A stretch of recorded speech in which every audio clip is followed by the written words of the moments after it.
7 তাৰিখৰ ভিতৰত আমাৰ দৰমহা দিয়া আদায় দিয়ক 7 তাৰিখৰ ভিতৰত আমাৰ দৰমহা আদায় দিয়ক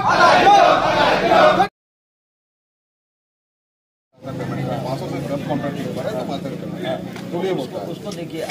आप लोग को मालूम है कि पुतुल शर्मा नहीं है आदमी मैंने আজি আমি ভাৰতীয় ঠিকা মজদুৰ ইউনিয়নে Indian corporation Digboi IOCL Indian corporation AOD আমি এটা ধৰ্ণা কাৰ্যসূচী লৈছিলোঁ যিহেতু আমাৰ শ্ৰমিকে আজি বছৰ দিন কাম কৰি থকা স্বত্তেও অকস্মাতে শ্ৰমিকক বিনা কাৰণত কামৰ পৰা বহাই দিয়ে আৰু তেখেতলোকৰ পে'মেণ্ট নহয় 3 মাহ 4 মাহলৈকে পে'মেণ্টে নহয় এতিয়া কোনোবা কণ্ট্ৰেক্টাৰ গায়ব হৈছে এইটোতো আমাৰ লোকাত নহয় কাৰণ কেলে কণ্ট্ৰেক্টাৰ ক'ৰবাত গুচি গৈছে আমাৰ সেইটো আমি চাব নাই আমিতো কণ্ট্ৰেক্টাৰ ঘৰত কাম নকৰোঁ আমি কাম কৰোঁ ইণ্ডিয়ান কৰ্পৰেশ্যন গতিকে ইয়াৰ ৰেছপনচিবিলিটি বোলে প্ৰিন্সিপাল নিবলৈ আমি প্ৰিন্সিপাল বাৰে কোৱা চলোঁ তেখেতলোকে কোনো ৰেছপন্স নিদিয়ে আৰু তেখেতৰ ওচৰত শ্ৰমিকৰ কিবা সংক্ৰান্তৰ মেটাৰ লৈ গ'লে তেখেতলোকে কোনো ৰেছপন্স নিদিয়ে নাই আনলাগে বহিবলৈও নকয় তেখেতলোকে আমাক তাক গতিকে আমি উপায়বিহীন হৈ আমি এই আজি পদক্ষেপ ল'বলগীয়া হৈছে আৰু এটা এইখিনিতে আপোনালোকৰ মিডিয়াৰ থ্ৰুৱেদি আমাৰ মেনেজমেণ্টক জনাই দিব বিচাৰিছোঁ যে অহা আমি যিকেইটা এতিয়া বৰ্তমান ডিমাণ্ড দিছোঁ তেখেতলোকক সেই ডিমাণ্ডকেইটা যদি অহা কাইলৈ তেখেতলোকে আমাক মাতিছে অহা কাইলৈ যদি তেখেতলোকে লিখিতভাৱে আমাক ফলপ্ৰসূ নিদিয়ে তেতিয়া আগন্তুক 20 তাৰিখে আমাৰ চেয়াৰমেন আহি আছে চেয়াৰমেনকো আমি ঘেৰা কৰিবলৈ আমি প্ৰস্তুত হ'ম ইয়াতকৈ আমি জংগী আন্দোলন গঢ়ি তুলিম আৰু এটা এইখিনিতে আপোনাক কথা কৈ ৰাখিছোঁ যিহেতু আজিকালি কণ্ট্ৰেক্টাৰবিলাকে 100% বিল' মাৰে টেণ্ডাৰবিলাক আমিতো নাজানো নহয় 100% বিল' মাৰে 1% বিল' মাৰে তেখেতে 100% বিল' মাৰিলেও আমাক এটকাও নিদিয়ে 1% বিল' মাৰিলেও আমাক নিদিয়ে তাৰ গতিকে কি হয় তেখেতলোকে আকৌ মানুহখিনিক মাতি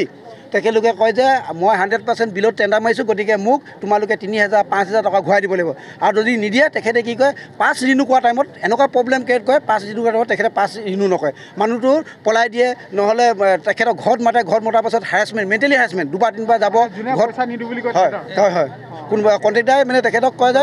মোক যদি 3000 টকা তুমি ৰিটাৰ্ণ ঘূৰাই নিদিয়া দৰমহা পোৱাৰ পাছত তেতিয়া তোমাক মই 5খন ৰিনিউ নকৰোঁ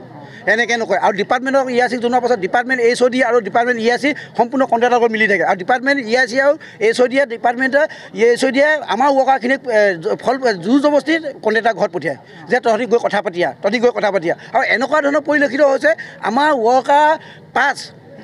ডিপাৰ্টমেণ্ট ERC নিজে ঘৰত গৈ নিজে কণ্ট্ৰেক্টাৰ ঘৰত গৈ কথা পাতি পাছ তেখেতৰ ওচৰত চাইন কৰি আনি আকৌ 5 ছেকশ্যনত পাছ বনাই পিনে আমাক কণ্ট্ৰেক্টাৰ হাতত জমা দিছেহি চিন্তা কৰিছা এজন অফিচাৰ হৈ এইটো কণ্ট্ৰেক্টাৰ মোহৰি কাম নে অফিচাৰ কাম তেতিয়াহ'লে ইয়াত কি বুজিবলৈ কি বাকী থাকিলে আপোনালোকে নিজে কওক যে এজন অফিচাৰ হৈ কণ্ট্ৰেক্টাৰ ঘৰত যাবলগীয়া কি কাৰণত পৰিলে কাৰণ কেলৈ তেখেতলোকেতো IOC আণ্ডাৰত কাম কৰে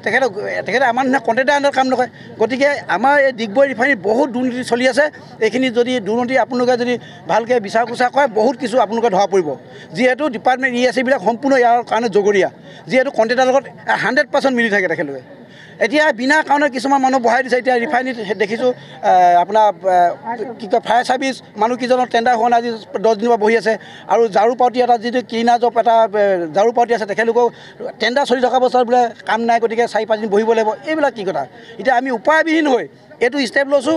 ধৰ্ণা লৈছোঁ আগন্তুক যদি আমাৰ এই দাবীবিলাক ফলপ্ৰসূ নকৰে মেনেজমেণ্টে ইয়াতকৈ আমি জংগী আন্দোলন গঢ়ি তুলিবলৈ ৰাজি আছোঁ ধন্যবাদ